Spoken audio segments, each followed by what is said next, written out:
Here's another case in our basilar thrombus case series, and this is a good example of a distal basilar tip thrombus. We'll start with the non-contrast imaging. If we look at the basilar, once we get to the tip, we can see a hyperdense vessel sign. So this can be corroborated on the coronal, where you see that hyperdense vessel. Again, it's not the most sensitive or specific sign, but when you see it, you want to investigate it, especially if the patient has symptoms, like in this case. And this was the part of a code stroke study.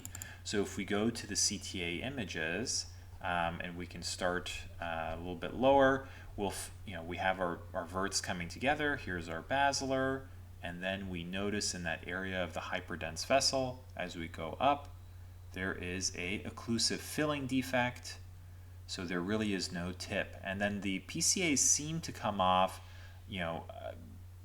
somewhat appropriately, but then you see like this left PCA is irregular, part of it is potentially occluded. The right PCA is also irregular, small in size.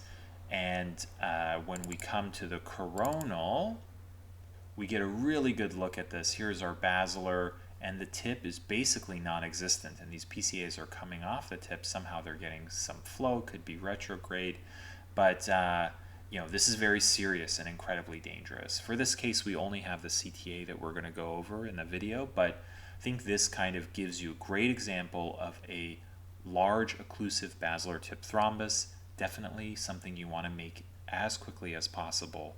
So when you look at the non-con, again, that dense vessel sign can be really tricky, but it's something you want to look for each time, because sometimes it's the only imaging finding you have if you haven't already obtained a CTA.